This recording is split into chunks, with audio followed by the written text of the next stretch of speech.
کو شہریوں کے تحفظ کو یقینی بنانے کی ضرورت ہے، امریکی محکمہ خارجہ۔ اسرائیل کا الشفا ہسپتال میں سرنگ کی موجودگی کا دعویٰ، حماس کی تردید۔ اسرائیل کے ساتھ پانی کے بدلے توانائی کے معاہدے پر دستخط نہیں کریں گے اردن۔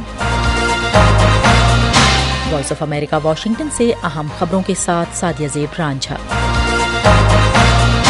امریکی محکمہ خارجہ نے کہا کہ اسرائیل کو شہریوں کے تحفظ کو یقینی بنانے کی ضرورت ہے کیونکہ وہ غزہ میں فوجی کارروائیوں کو بڑھانا چاہتا ہے۔ We are in active conversations with the government of Israel about ensuring that civilians can be safe from harm. محکمہ خارجہ کے ترجمان میتھیو ملر نے صحافیوں کو بتایا کہ واشنگٹن نے اسرائیل کے زیر کنٹرول مغربی کنارے میں امریکی شہریوں کے اسرائیل سے گزرنے کی اجازت کے بارے میں بھی تشویش کا اظہار کیا اور کہا کہ امریکہ توقع کرتا ہے کہ اسرائیل ویزے کی چھوٹ کے پروگرام کی تعمیل کرے گا۔ ملر نے یہ بھی کہا کہ 700 امریکی شہری مستقل رہائشی اور ان کے خاندان کے افراد غزہ چھوڑ چکے ہیں جبکہ تقریباً 900 باقی ہیں۔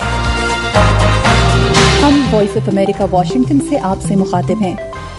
اسرائیل کی فوج نے دعویٰ کیا ہے کہ اسے الشفا ہسپتال میں حماس کے زیر استعمال سرنگ مل گئی ہے۔ اسرائیلی فوج نے یہ دعویٰ بھی کیا ہے کہ دوران آپریشن اہلکاروں کو الشفا ہسپتال میں ہتھیار لے جانے والی گاڑی بھی ملی ہے۔ اسرائیلی فوج نے ہسپتال کے قریب عمارت سے ایک یرغمالی خاتون کی لاش ملنے کا بھی دعویٰ کیا ہے۔ اس سے قبل فوج نے الشفا ہسپتال کے اندر سے کلاشنکوف راکٹس، گرینیڈ اور جیکٹس ملنے کا بھی دعویٰ کیا تھا، تاہم آزاد ذرائع سے ان دعووں کی تصدیق نہیں ہو سکی۔ حماس نے جمعرات کی شب جاری ایک بیان میں کہا ہے کہ امریکی محکمہ خارجہ اور محکمہ دفاع کی جانب سے الشفا ہسپتال میں حماس کی موجودگی کے دعوے بے بنیاد ہیں اور یہ دعوے قابض فوج کے ترجمان کی مضحکہ خیز کارکردگی کا اظہار معلوم ہوتے ہیں۔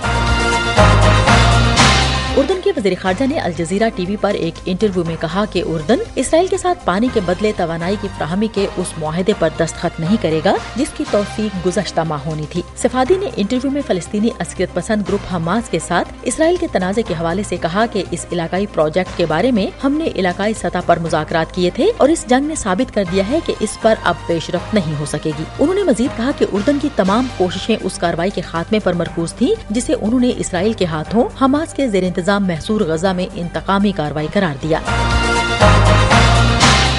جرمنی میں حکومت نے بتایا ہے کہ پولیس نے ہیمبرگ میں قائم ایک اسلامی مرکز کے بارے میں تحقیقات کے دوران ملک بھر میں 54 مقامات پر چھاپے مارے ہیں۔ اس مرکز پر ایرانی نظریات کو فروغ دینے اور حزب اللہ کی سرگرمیوں کی حمایت کرنے کا شبہ ہے۔ جرمن وزارت داخلہ نے کہا کہ ہیمبرگ کا اسلامی سینٹر یا ICH طویل عرصے سے ملک کی انٹیلیجنس ایجنسی کی آبزرویشن میں ہے۔ اس کا کہنا ہے کہ گروپ کی سرگرمیوں کا مقصد ایران کے رہبر اعلیٰ کے انقلابی نظریے کو پھیلانا ہے۔ حکام ایسے شبہات پر بھی غور کر رہے ہیں کہ مرکز لبنان میں ایران کے حمایت یافتہ گروپ حزب اللہ کی جرمنی میں ممنوعہ سرگرمیوں کی حمایت کرتا ہے۔ اس گروپ کو امریکہ اور یورپی یونین نے دہشت گرد قرار دیا ہے۔ ہیمبرگ کے اسلامی سینٹر کے علاوہ یہ چھان بین 5 دیگر گروپوں کے بارے میں بھی کی جا رہی ہے جن پر شبہ ہے کہ وہ ICH کی ذیلی تنظیمیں ہیں۔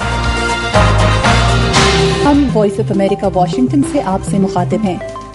کراچی میں پولیس افسران نے کریک ڈاؤن کے دوران بغیر دستاویزات کے 50 افغان باشندوں کو جمعے کی صبح حراست میں لے لیا۔ درجنوں پولیس افسران نے رہائشیوں کی شناختی دستاویزات کی جانچ پڑتال کے لیے چھاپہ مارا۔ We searched over 100 houses and 50 people whose documentation could not be ascertained are here with us. Police superintendent Anila Rajpal نے کہا کہ ہم نے 100 سے زیادہ گھروں کی تلاشی لی اور 50 لوگ جن کی دستاویزات کا پتہ نہیں چل سکا وہ ہمارے ساتھ ہیں۔ پاکستانی حکام کی جانب سے 31 اکتوبر کی ڈیڈ لائن کے بعد بغیر کاغذات کے غیر ملکی شہریوں کو گرفتار کرنے اور ملک بدر کرنے کے بعد سے حالیہ ہفتوں میں تقریباً 3 لاکھ افغان باشندے پاکستان چھوڑ چکے ہیں۔